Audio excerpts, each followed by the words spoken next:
Did anything stand out from the message for you, Jer? I like the last part. I like the whole thing. Yeah. The first part we were aware of, and I like the positiveness of the last 20%. Okay, I'd have to read it again to see. Well, and I think I keep emphasizing that it's very positive. It's what Hashem wants us to do, to enjoy life. And I like emphasizing that, if you know me, rather than saying that we could be punished for not following his commandments.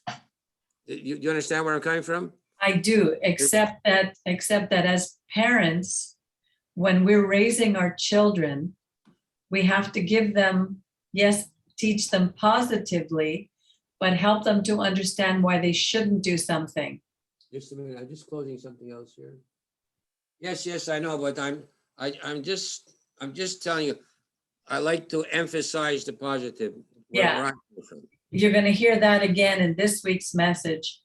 I was just going over it. Alejandro is going to be speaking, and there's a lot of positive message in this one as well.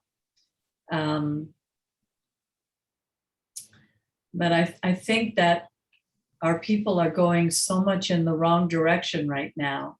Well, you see, this is where exactly what I'm just saying. I'm not going to repeat it because you do what you're going to do. This is what I'm saying. Instead of I like to hear, like, was very positive the last part, you know. Yeah, but we can't be like an ostrich with our head in the sand. We have to face reality.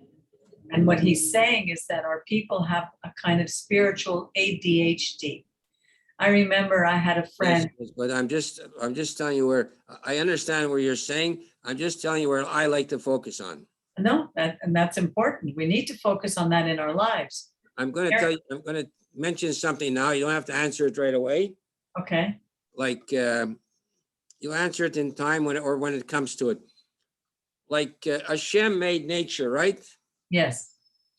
Now, nature has been described by some as fang and claw. You know, the big fish eats the little fish, the lions eat the lambs, and the fish, like everyone is eating each other, you know? There's an order. Yeah. Yeah, so I'm not sure of the rationale to that, but I don't see any other way that he could this is the world the way he made it. I don't see any other way, but that's it's not even a question, but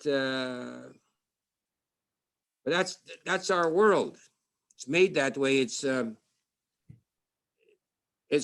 but he made certain animals that we can eat, but we're not to kill them.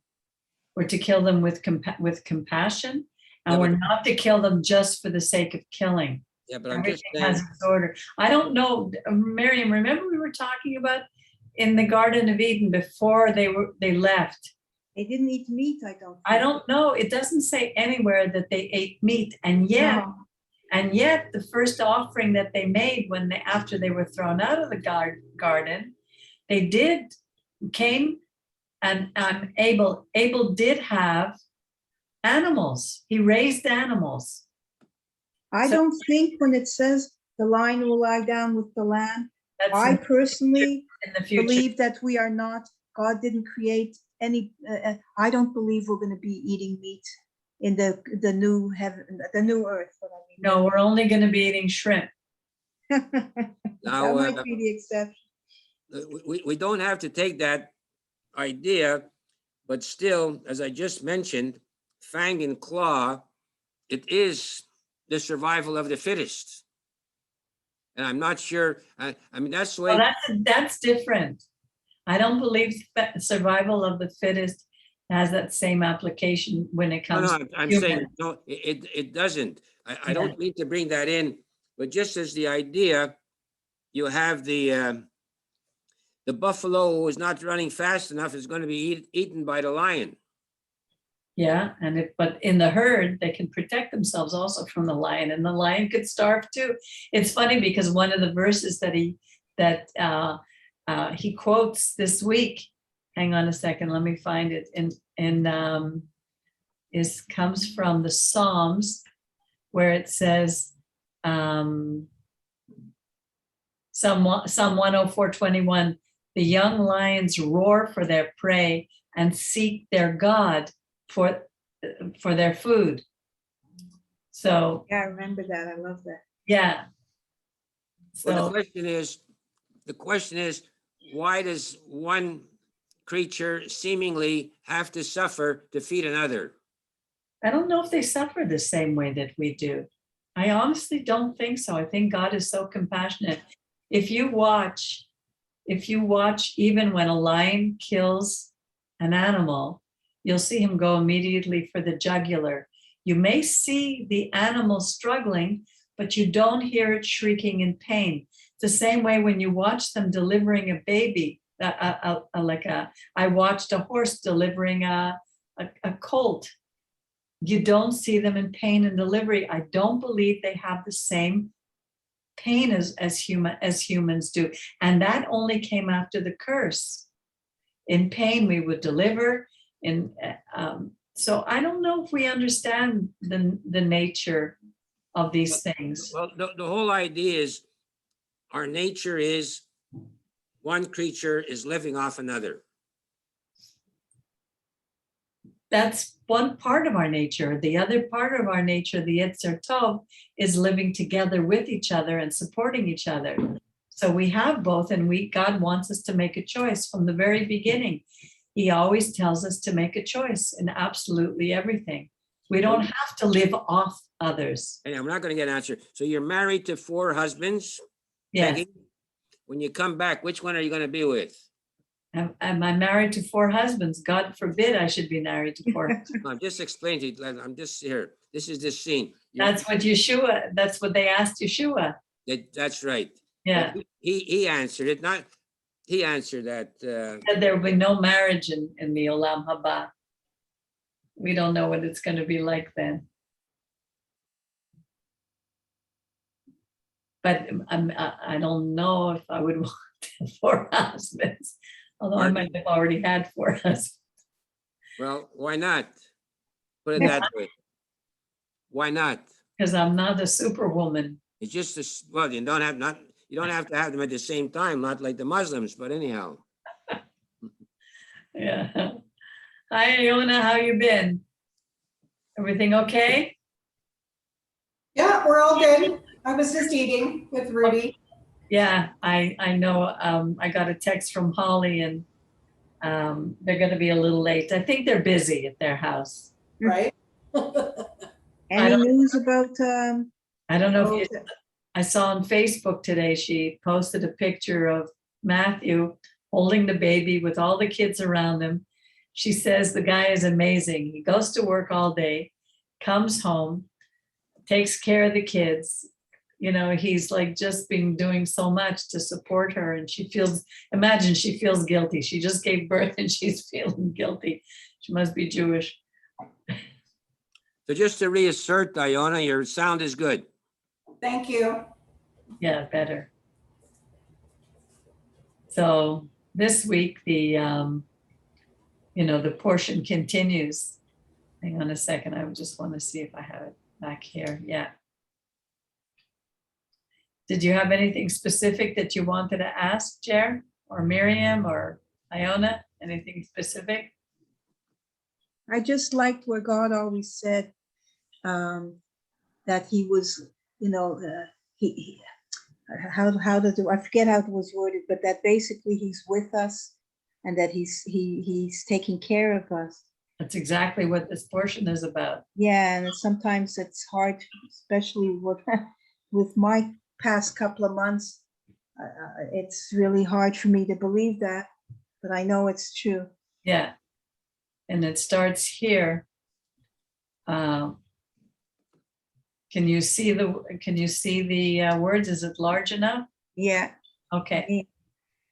And it will be because you heed these ordinances, and it's not negative, Jer, that's what he's speaking, Moses is speaking, and keep them and perform, that the Lord your God will keep you. Keep for you the covenant and the kindness that he swore to your forefathers. And he will love you and bless you and multiply you. He will bless the fruit of your womb. See, he starts with all the positive, the fruit of your soil, your grain, your wine, your oil, the offering of your cattle, the choice of your flocks in the land which he swore to give to your forefathers. You shall be blessed above all peoples. There will be no sterile male or barren female among you, or among your livestock. And the Lord will remove from you all illnesses. Isn't that wonderful? And all of the evil diseases of Egypt, which you knew, he will not set upon you. He will lay them upon all your enemies. Let them have all my fishers. And you shall consume all the peoples which the Lord your God gives you. You shall not spare them, nor shall you worship their gods, for that will be a snare for you.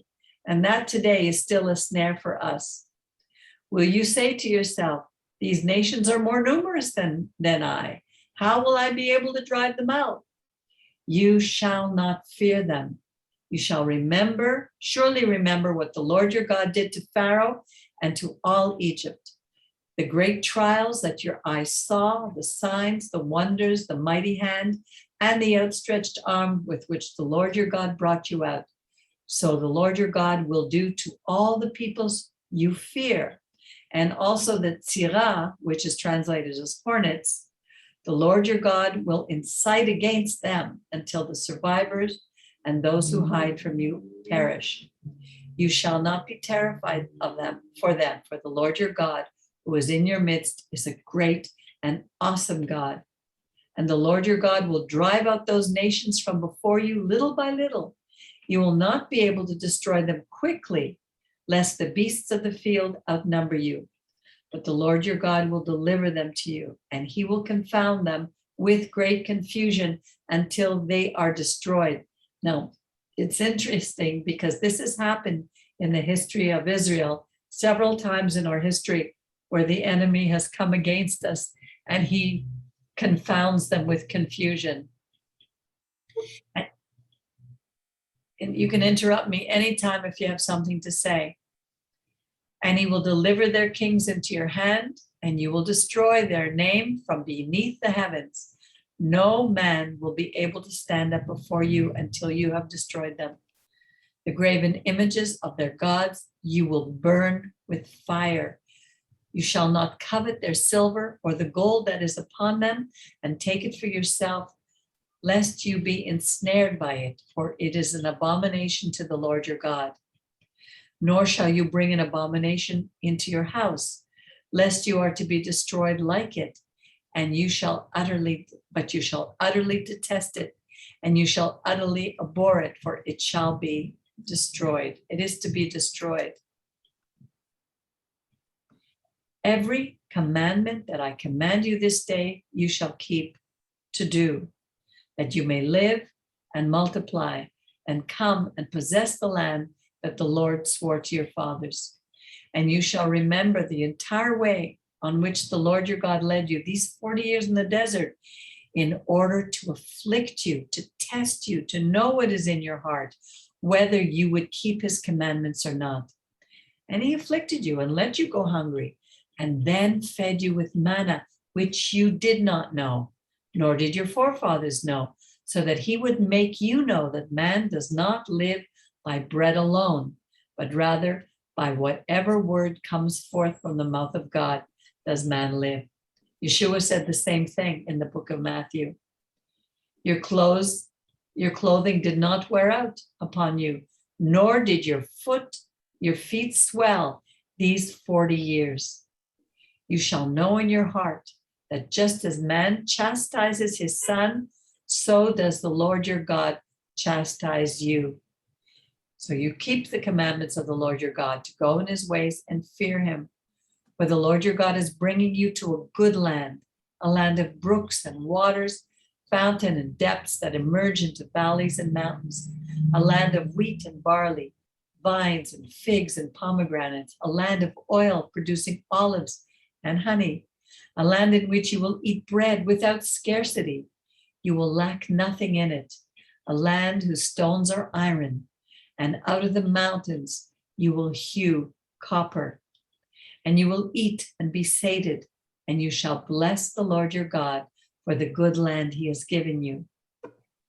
Beware that you do not forget the Lord your God by not keeping his commandments, his ordinances, and his statutes, which I command you this day, lest you eat and be sated and build good houses and live in them, and your herds and your flocks multiply, and your silver and gold increase, and all that you have increases, and your heart grows proud, haughty, and you forget the Lord your God, who has brought you out of the land of Egypt, out of the house of bondage, who led you through the great and awesome desert, in which were snakes, vipers, scorpions, and drought, where there was no water, who brought water for you out of solid rock, who fed you with manna in the desert, which your forefathers did not know, in order to afflict you, in order to test you, and to benefit you in your end. And you will say to yourself, my strength and the might of my hand that has accumulated this wealth for me. But you must remember the Lord your God, for it is he that gives you strength to make wealth, in order to establish his covenant, which he swore to your forefathers, as it is this day. And it will be, if you forget the Lord your God and follow other gods and worship them and prostrate yourself before them, I bear witness against you this day that you will surely perish. And the nations that the Lord destroys before you, so will you perish, since you will not obey the Lord your God. Should we go on? Jerry, you want to hear more? Yeah, I'm just making a comment. So Okay. he created us with conditions. He created us with conditions, of course. He gave Adam and Eve only one condition. He gave them the condition that they would not eat of the fruit, the tree of the fruit of good and evil, of life. No, there were two trees. One was the fruit of good and evil, the knowledge of good and evil. And the other was the fruit, the tree of life. And he gave them one commandment, not to eat of it. But Eve was tempted. So they didn't obey even the one that they were given. Then he came, created a nation, and brought us 10 commandments, 10 rulings. And we can't keep even the 10. What about the 613? Those are the 613 are basically rabbinic. They've counted what look like other commandments, but basically they're not commandments. They are the things that the rabbis say will protect us. That if we keep those, we don't have to worry about breaking the 10. Although each of them are contained in the 10 commandments. They're all contained in the 10, exactly. But some of them are impossible to keep today because we no longer have a temple. So, and they were related specifically to the temple. But the only thing ever written in stone are the 10, handed to Moses, handed to us.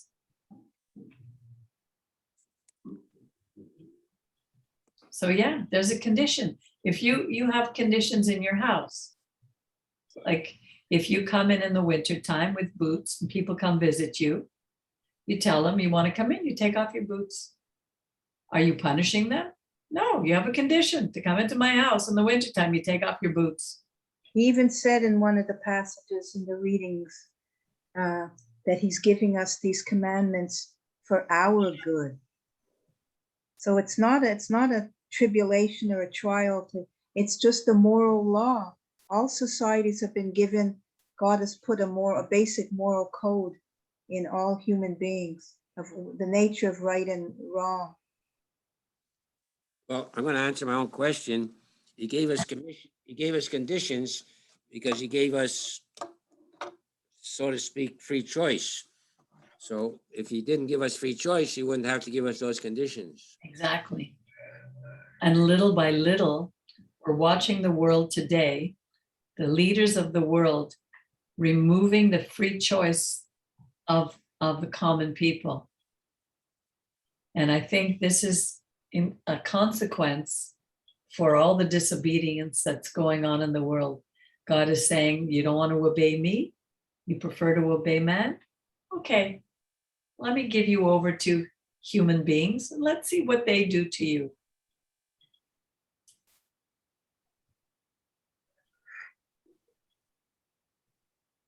Miriam, how are you? It's still a struggle, but I am getting better. I did some inventory today and I said, well, now it's nothing to go and do shopping, blah, blah, blah. At the beginning of this crisis, I could barely do that. I'm getting better, but it's hard. You struggle. Do you ever go to Maimonides? Yes, I did. Yes. You like that statue when you walk in the door? A doctor built a statue called The Struggle. Yeah, I know there's a statue. I can't remember, but I know there's a statue. Yeah, but it's a guy like leaning forward or something. It's called the Struggle anyhow. So okay. How did you become religious to believe in God, Miriam? If you don't mind. How did I become to be? I was always searching for meaning in life. It wasn't a new thing. I grew up in an atheist home, so it's not like I was brought up believing in God. Where we were liberal atheists. But over the years, I would sometimes, like the wonder of the world, I would be pierced with like out of nowhere, like an arrow of joy. And I just said, this is the wonder of nature, the wonder of this, the wonder of that. Anyway, to make a long story short, I just got a sense, God gave me a sense that there's more than what we see around us. I slowly was pulled out of my atheism. And then God gave me a revelation about the specialness of Israel. For me, Israel was just another country. I didn't grow up like a lot of Jewish people in love with Israel. I loved Jewishness. I loved Yiddishkeit, the Ashkenazi shtick. I loved it. But God pierced my heart at a certain point, and he gave me a love for Israel. So that's another way when I have one of my many doubts, I say, maybe there isn't really a God. And then I have to look at how God gave me that love for Israel. That's from God. That's not from me. So that helps me in my walk with God. How do you tie in the Holocaust in Israel? And Peggy, I'm going to refer to you. I don't want to be. We discussed at the beginning. This is your show. It's not my show. It's our time together. And Miriam has very good insight into this. So, what do you think of the Holocaust and Israel? I don't want to be. You mean about the pain and suffering in the world? No, I'm just saying the relationship between the Holocaust and Israel. I never want to be trite about that. I never want to say that, look what's come out of the Holocaust. I mean, how could we, there's nothing worthwhile to deserve the Holocaust. Like there's no way of making the Holocaust an elevated event. To me, it's a result of disobedience. The fact that Israel came from the ashes of the Holocaust, Baruch Hashem for that. But to ever say, well, look what came out of the Holocaust, I could never word it like that. The Holocaust, I really believe, is a consequence of years and years of disobedience, of years and years of the world going astray, of our misuse of our free will. There's just so many things, but I really am careful when people ask me that question, because it could be so trite. I'm going to tell you, I do accept and follow 400,000% what you said. We should not say that the Israel came out of the Holocaust. I was just reading something. Dr. Sam Rabinovich, Peggy, 1933, 1934. I don't know if you read that article. No. by this guy, Ira Robinson, 1933-34, was just in lately. He was a doctor and he was practicing in one of the hospitals here, Montreal or something. And 75 to 100 interns walked off the job for 3-4 days because they said, we don't want this Jew. Anyhow, the administration didn't fire him, so he resigned. They got him a job down in St. Louis, and he came back. He was always nice. And 1934-ish, I guess, they made the Jewish general. And the Jewish general didn't take revenge. They said, everybody's welcome, you know? Yeah. So sometimes you get a little squeeze and you do a little bit more. Yeah. I'm just going to answer that one thing, Miriam, for myself, and then I'm going to give back the show to Peggy. The nations of the world would not have allowed Israel so quickly, even though 6 million had died, if they had died fighting. It's the way that they died that the nations, not God, that the nations sort of allowed it to happen. But if they would have died with a gun in their hand, wouldn't be the same. They were like martyred. Anyhow, but I agree with you. You cannot say the Holocaust was necessary for Israel.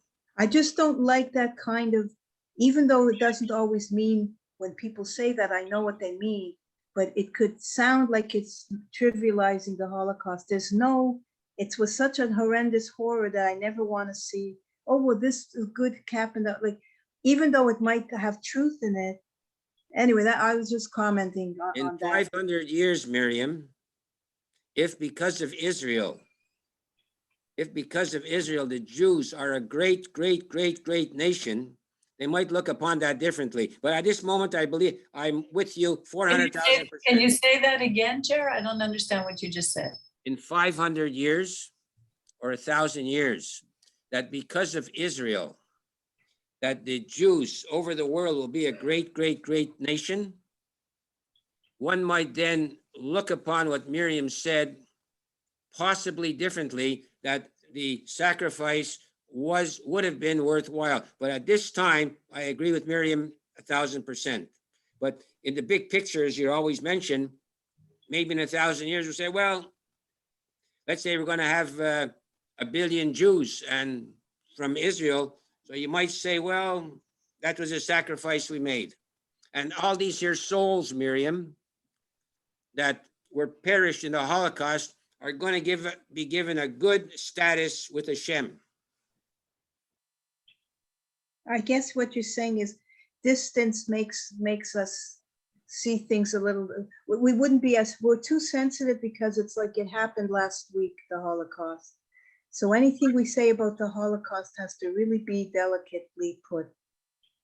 But Just the way I do, I'm so delicate. No, but I know what you mean when you say that. I've heard you say that and I know what you mean, but beware of remember the guy who came, you didn't remember, a man who came to the congregation for a while, a rabbi. Yeah. And maybe you or somebody said that and he practically pounced physically. He was enraged. And I understood it in a way.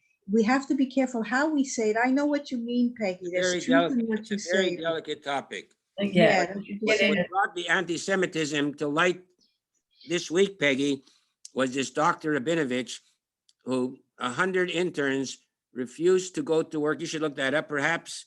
I will. Sam Rabinovich. And so the anti-Semitism in 33, 34 was atrocious. And but the anti-Semitism has been with us from the time we left Egypt. Anti-Semitism is not new. It's Semites hate the God of Israel, and we are caught in the middle. But if you look at the Torah, the whole Tanakh, you look at the history of our people, we go over and over. If you read the book of Chronicles, it says over and over, and this king did what was right in the sight of God, and there was peace in the land, and God protected us. And then the king rose and the people did what was evil in the sight of God. And they brought in the high places and they brought in all the idols. And then God allowed the enemy to come against us. It's a formula.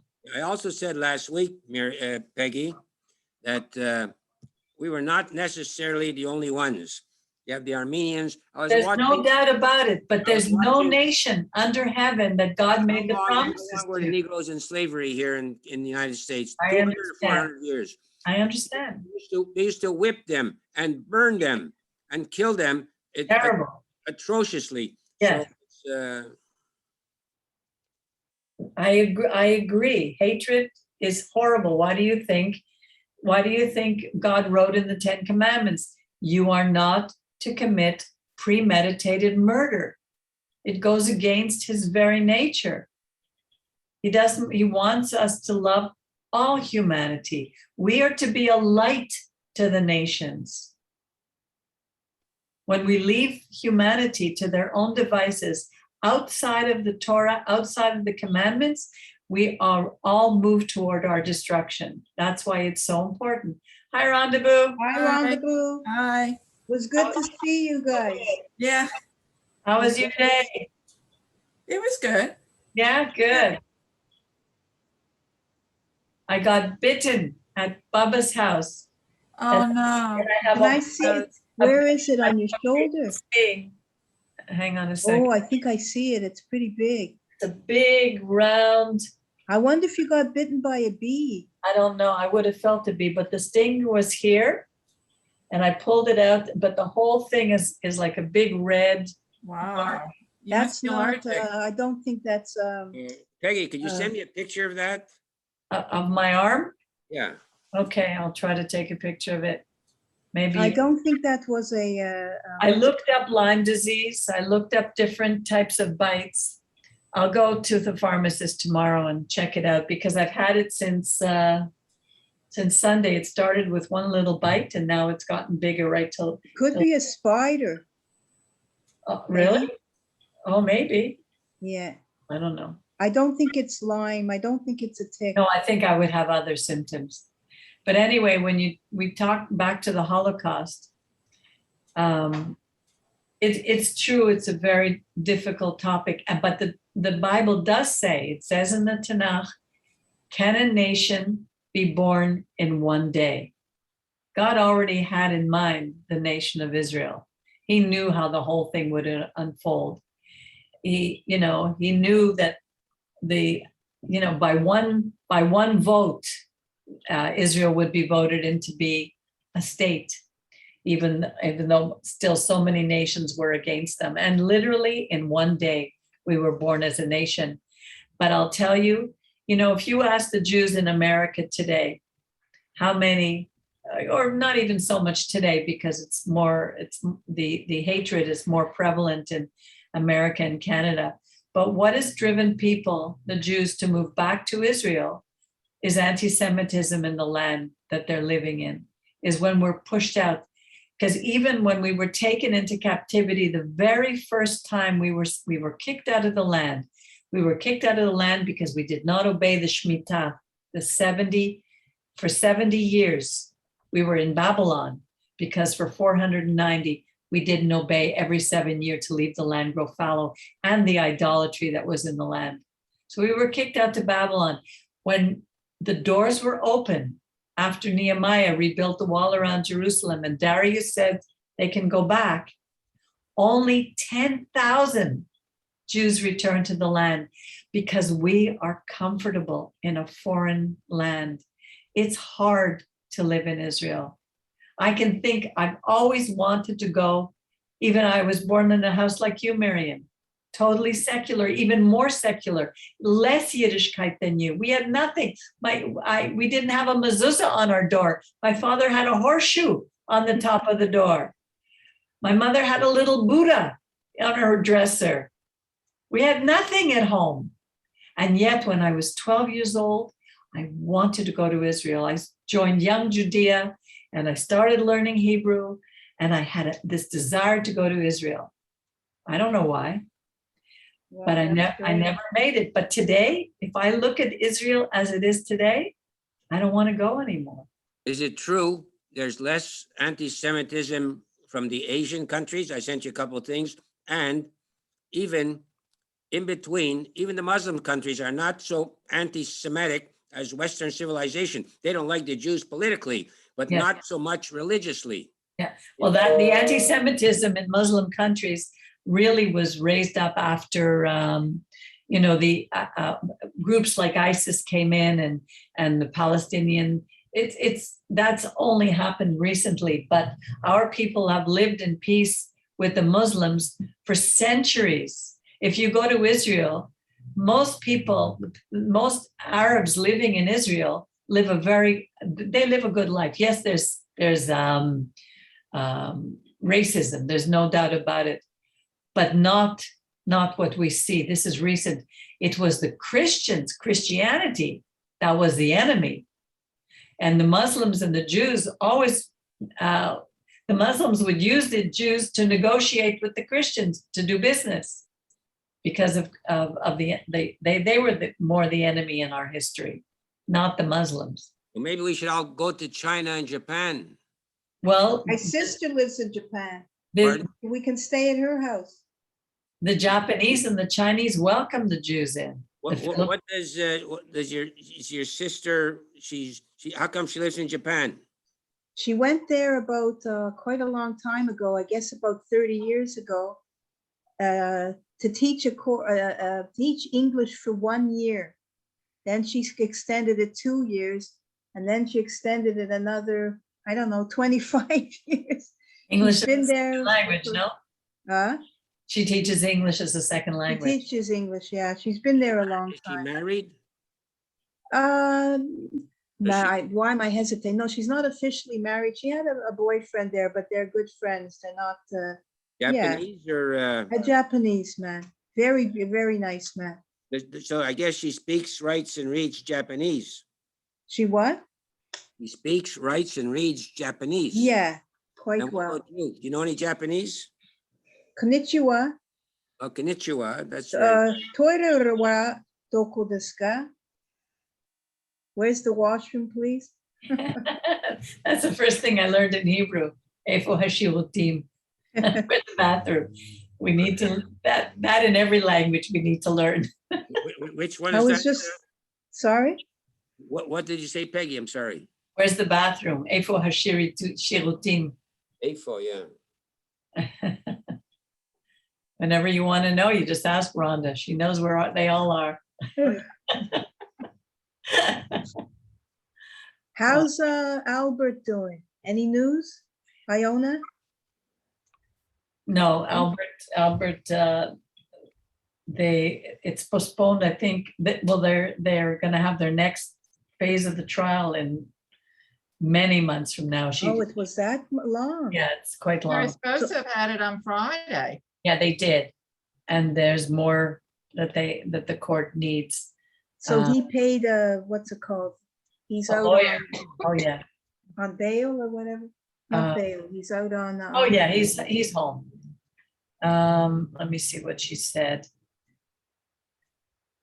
She really loved the message from Mauricio. I let Jerry listen to the whole one, and she loved it because she's also, hang on a second, what did she say? ADD. Yeah. Hi, And- Rudy. Hi, Rudy. It says, we heard late yesterday that the lawyer finally got info from the other party and will ask the judge for a 3-week extension for first court case. Oh no, this was another one.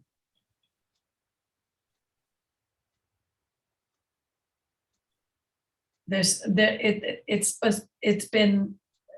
to be another case, but she might have told it to me, but I don't remember. Okay, ladies, I have a question for you. Okay. Why is it that men are always accused of sexual whatever? How come women are not running after men? There have been cases, some very famous ones, but you're right, it's not as prevalent, of women teachers going after the male students. There's a famous case, a couple of cases. It does happen, but it's not as, maybe it's just the different nature of men and women to a certain extent. Women do have different sexual expressions, but women have been imprisoned for going after minors, supposedly. But men and women are made differently. For men, they are very visual. They are attracted to women by what they see. Women are made such that we need to see the character of the person. That's okay, go on. It's much more involved. It's much more involved with women, and it's for our own protection, because everything is so out of balance today when it comes to that anyway. That's a whole topic in itself, Jerry. Why are you asking? Well, I figure all these intelligent people, I ask a hard question, Maybe I'll get an answer, I don't often get a chance to talk with a group of women like this. I have an idea, though. I Yeah. think the natural, healthy way of a male, to a different one extent or not, is the protective nature they have over women, and also the natural expression of a man is more the conqueror. And I don't mean that in a bad way, but there's the conqueror in the man. And when it becomes perverted, it becomes when a man attacks or rapes a woman, that's not really a sexual act. Its sexuality is in it, but it's an act of violence. It's a perversion of the natural, let's say, conquering spirit of the male, which is a good thing. God gave it to the man. Like, woman's more receptive. These are very big generalities. And the man is more of the conquering spirit in the healthy way. But an unhealthy man, his sexuality is perverted. And to attack a woman and rape a woman or to assault a woman, to me, is one of the worst twisted perversions of the male nature. So it's not even a sexual thing. We can talk about it sexually, but there are very many sexual women who it's not just looking for the character. Look at women today who sleep around all the time. So it's not that women aren't sexual in the same way, in some ways. It's beyond that. I just think the perversion of the male nature comes out in the act of rape is not essentially sexual. It's a perversion. Anyway, that's my take. I'm going to take a moderate stance on that, Miriam. You have one stallion, he has 200 mares, so it's, Yeah, but God made them like that. So Yeah. it's not a perversion. That's the way God made it. And with a male, you could look at it as a bit of a conquering thing, but not in a perverted way. But when it becomes twisted or perverted, it's grabbing what's. But that's a line You're supposed to protect the woman. You're not supposed to violate the woman. Yeah, but that's a line that's it could be fuzzy. Like King David had 18 wives. King Solomon had 1,000. Yeah, but they were willing. I don't think he raped any of the wives. I don't know how we There's got a on that. difference between. But you have to go back again, always go back to our plumb line, which is the Torah. God created Adam first. And what the rabbis say is that Adam was created male and female in one androgynous body. And We don't know that. That's what the rabbis say. That's what I said. The rabbis say that. But because after all the animals were created, God saw that Adam was alone and said to him, "It is not good for man to be alone." So he put him to sleep and took the female aspect of him and created the female. And the two, it says the two shall be one. There's a formula for a coexistence. Man was made to be, was given dominion over the animals, and it's natural for man to want to protect. that wasn't given to woman. It was given to Adam, to man. This is how I see it, how I understand it. Women have more of a nature of nurturing than men do. It's not that men are not nurturers, but they don't have it the same way, because women bring life into the world, and she must nurture, the children that she gives birth to. So her role is very different. Today, the whole idea of this two shall be one, where two souls join when male and female come together, has been totally lost. And the nature of our relationships are so aberrated now that the world is going completely opposite to the way God meant it to be. That's my opinion. That's sort of along the line of what I was saying. The nature of man is to protect the female. Right. So the perversion of that is a sexual act, which isn't primarily sexual, it's violent. But when men do that, it's a perversion of it's the conquering instinct gone awry. It's one of the worst violations, and there's no justification. Like, there's a whole hockey scandal now. I don't know if any of you have followed it, but No. this young 17-year-old who had consensual sex with a woman, and she agreed that it was consensual, but he privately took photographs of some of the acts. He put it on social media. Oh no.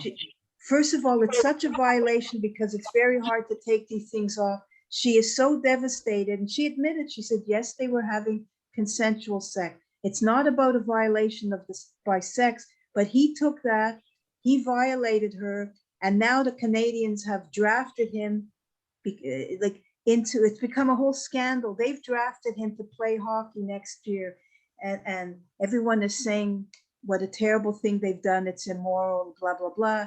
And he even said he wants to improve. He doesn't want to be drafted next year. Anyway, my point is that there are certain things that become violations, even though they might be a perversion of our nature. I'm just referring to your question, Jerry. Why you don't hear women of committing those kind of acts? It's just a perversion of the man's nature, and then women have perversions of their nature. It's different kinds, even though there are women who do commit criminal sexual acts. Well, it's not so much a perversion, I'm not sure what I'm saying, but just people getting carried away with themselves. No, it's beyond that. It's not a sexual. You don't rape a woman because you're getting carried away. Maybe is that what you meant, or what did you mean by that? Well, people get carried away, People do all kinds of things. They commit murder and something. I think there's some part of their brain is a little bit of insanity takes over when someone does something crazy.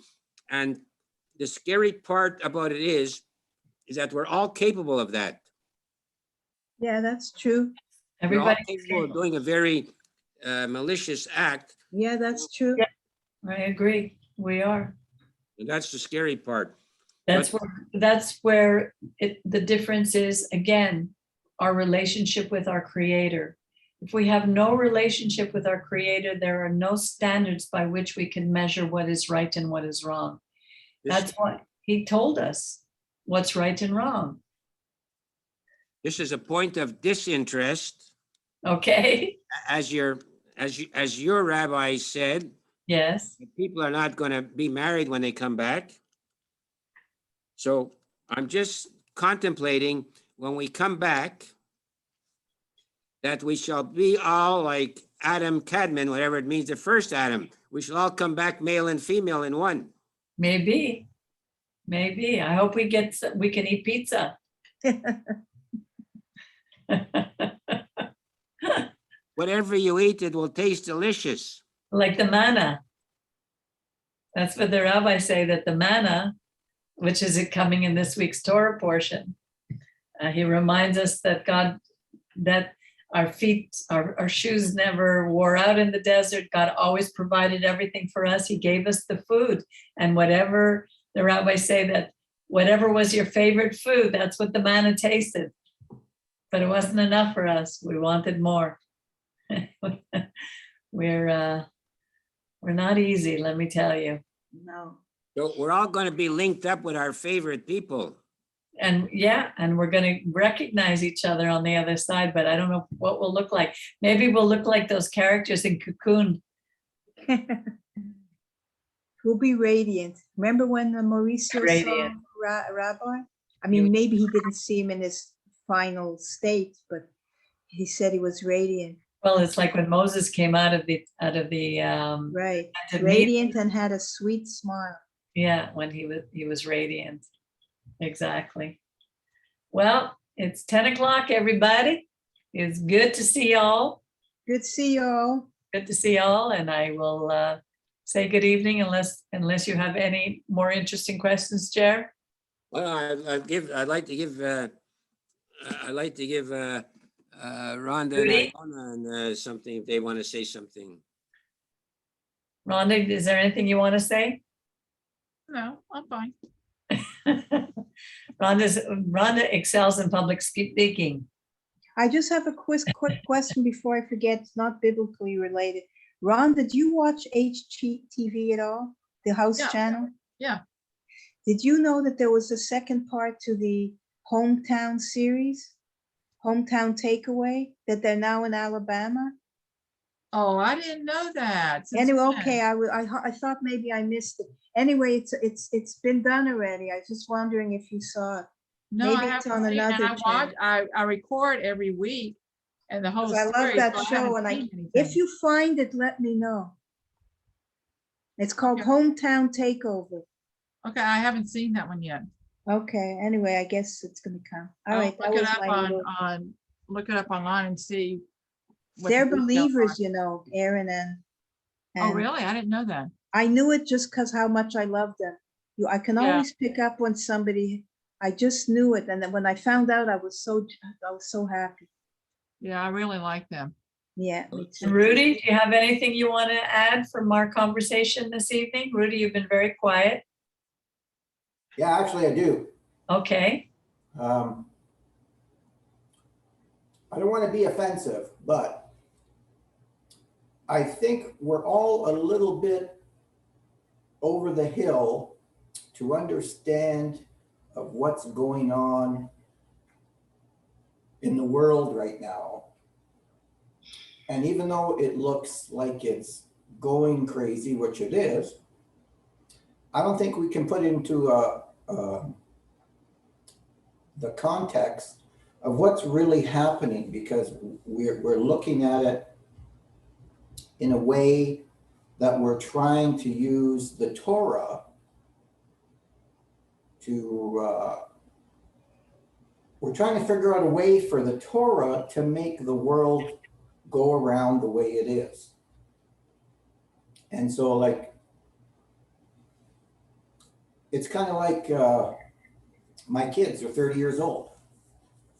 There's really no way that I could be at their level of what their life is like, because it's a complete different generation. So we, as a generation, we're actually kind of removed away from the way the world is going right now. So it looks completely crazy. It is crazy, but we can't fix it.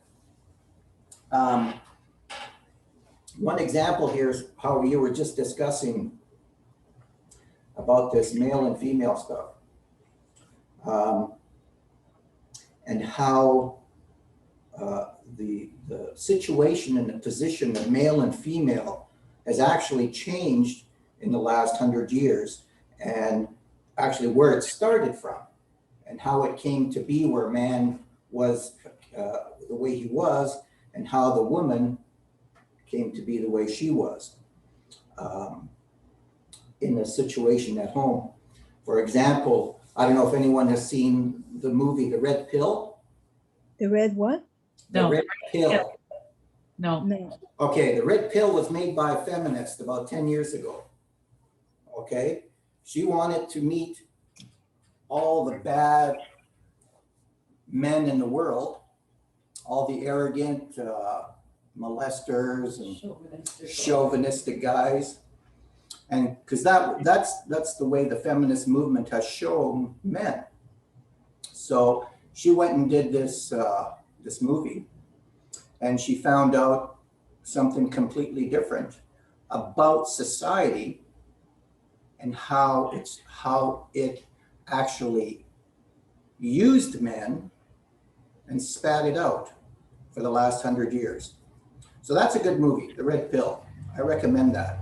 That'll give you an idea of how society in general has twisted the relationship between man and woman, and how over time, man and woman have used each other in various ways to get what they wanted to out of life. And that's just one example.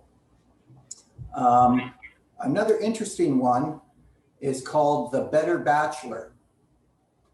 If you Google him, he's got a web show, and all he does is he's a bachelor, and he has his group of bachelors that listen to his show. It's like kind of listen to Jordan Peterson or other people, and it's a little bit.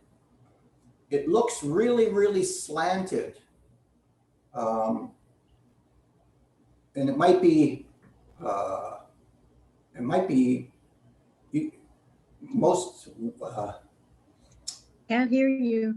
most mature women at your age would find it kind of repulsive, because now there's a movement across North America and the world, okay, that men are staying bachelors. Okay, the marriage rate is down. They refuse to get married because they're not interested in getting married, getting used, getting divorced, lose everything, and then the woman moves on and the guy is left holding the bag. And so that's if you got the stomach for that and you watch some of his programs, I'm not agreeing with it. All I'm saying is you'll get a better idea of how the world is going. And so when you try to apply the Torah to how the world is going, I think you'll find that it's going to be a lot more difficult. It's not as easy as just saying the world is not listening to the Torah, okay? There's so much psychology involved for the last 1,000 years that it's not just someone not picking up their Bible and just doing the 10 Commandments, because it's been so ingrained for thousands and thousands of years. And it's just a lot of it is natural, because the men have to do the work if the women were the ones who were to bear children. So like they had to do their task. You weren't about to get the wife to put the baby down to go club the burglar who's trying to get in the door, right? You're going to leave it up to the guy, you know? But so I tend to think here that the presumption of just using the Torah to fix society, if that was the case, we wouldn't need doctors. We wouldn't need psychologists. We wouldn't need all those people out there who are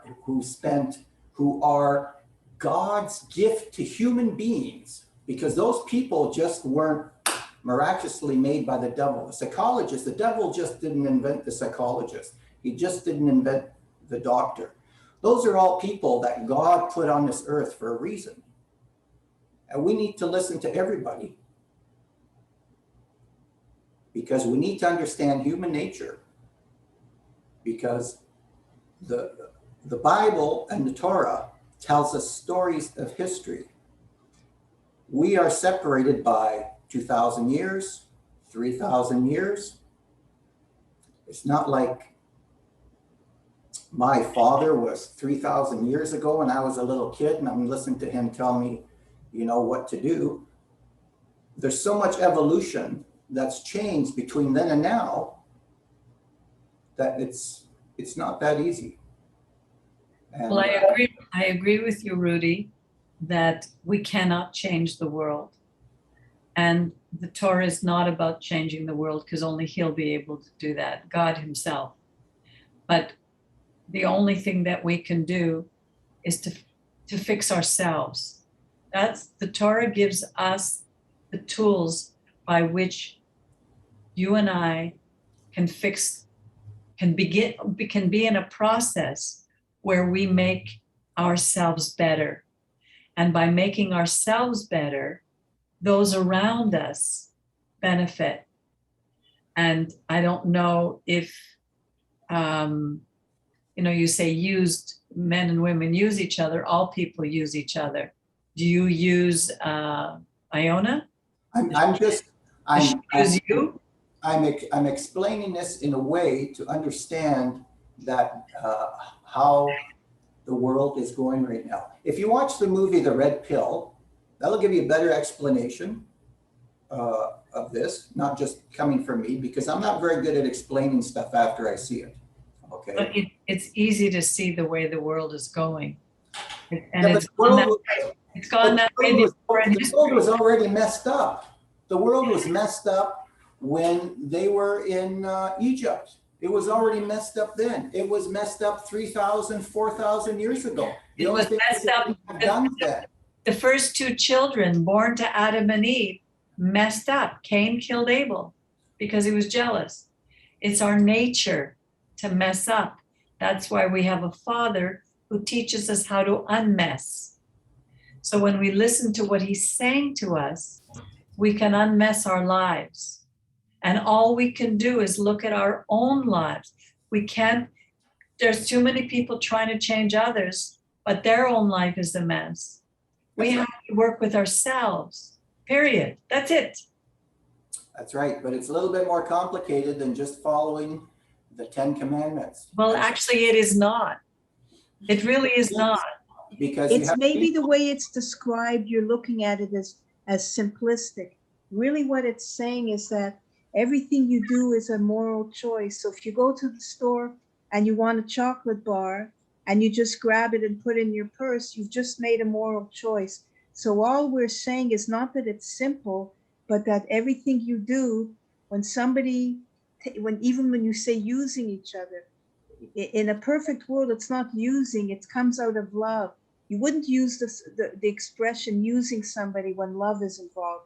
If there's no love, you wouldn't say use. But everything you do from the moment you wake up to the moment you go to sleep involves moral choices. So it's not really simple. It sounds simple, but it just means, are you going to go to the store and pay for that chocolate bar, or you could just slip it in your pocket? Exactly. And that same principle has carried throughout the ages. You can take it back to biblical times, and there you would steal a loaf of bread, or through the Middle Ages. But the moral choice is always the same. You shall not steal. That doesn't change. No, it doesn't. So the only thing is you need to try to explain your moral theory there to somebody who is mentally disturbed. You need to explain that theory to somebody who is psychotic. You need to tell someone who is like screwed out of their mind that this is all you need and it's going to fix you. And I'm sorry, that's not going to work. Okay. Yeah, but all these people out there that are hurt, they're mentally abused, they're physically abused, and it doesn't matter the words on the page. But it doesn't take away from the fact that some of us, those who are capable, who are willing to acknowledge and able to acknowledge, can change our own lives. We have to leave those bigger things to God. Our society is broken. I agree 100%. Yeah. That's why we can't continuously continue complaining that the world is so screwed up, because it is. Yeah. We have to move on with our lives. Exactly. What are we going to do with ourselves? We can sit here and constantly have meetings about, there's nothing we can do about trying to get the world to change. That's right. Are you talking about these meetings here on Zoom tonight? Yeah, some of these meetings, are in a way where we spend a lot of effort, or it seems to me we spend a lot of effort on trying to fix the world. Well, no, what you're not seeing, because you haven't developed, you haven't allowed yourself to develop a relationship with some of us in this small community. The things that we are learning have had tremendous value and changes in our personal lives. I know that for a fact in my own. Miriam can tell you the things that she's learned within this community, how much it's helped her, even though she's going through a breakdown and is now coming out of it. It's because of the things that she's learning that she's able to get through it, and because she has a community. If I wasn't here learning what I've been learning over these last 30 years with the rabbi, I would probably have committed suicide by now with everything that I've gone through in my life, the struggles and the pain. You have no idea what my life was like. So we are not sitting here postulating. We are doing something in our own lives. We are making, if you can make a difference in Judaism, there's an expression, if you can save one life, it's as if you've saved the world. That's what we're doing. How much you want to do is totally up to you. I think that's the problem. Sorry. Yeah, go ahead. The issue, Rudy, is not about going around. Remember you talked about that the other day, Peggy. We're not going around trying to convert the world to keep the commandments. For those who are willing and see in their lives, they say, you know what? I want to change my life.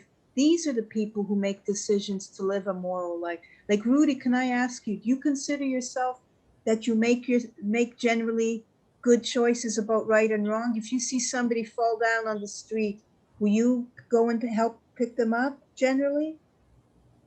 Normally I would, yeah. Okay, and will you go when you go and get a chocolate bar, will you pay for it? Absolutely. I quit stealing when I was a kid. Okay, and if it fell into your toolbox, whatever, by mistake, wouldn't you give it back to them? If you were in the store and it fell into your toolbox and you say, oops, I didn't pay for this. Well, absolutely. So yeah. You have the 10 Commandments in your heart already. Right. So it's not about going and preaching the 10 Commandments. You are living it. Will you mouse your cat and slap him around and cause him pain just because it's fun? That's debatable.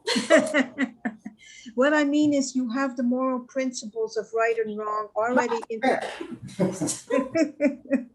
You gave him an idea. Oh, my poor baby. Oh, he was sleeping just beautifully. Oh. What would you like to see? Most is Him still come now? They want to go to sleep. That's what they want. Now, because I'm a little bit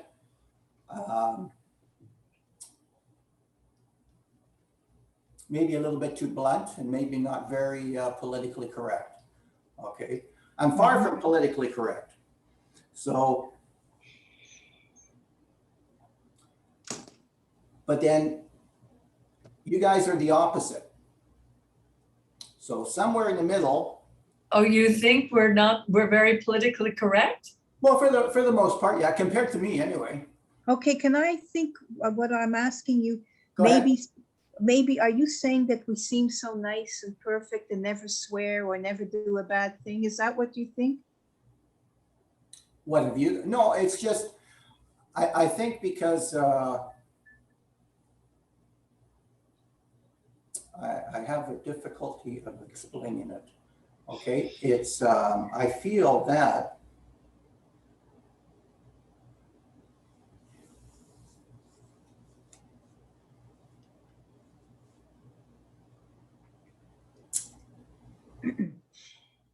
what am I trying to say here? I think if you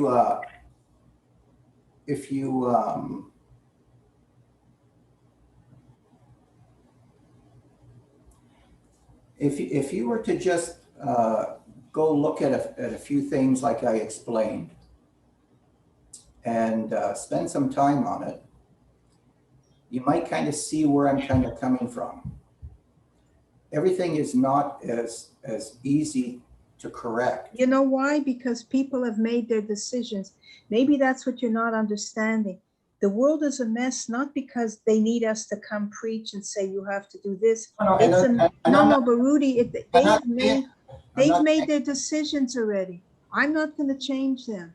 My niece has made a decision to be gay.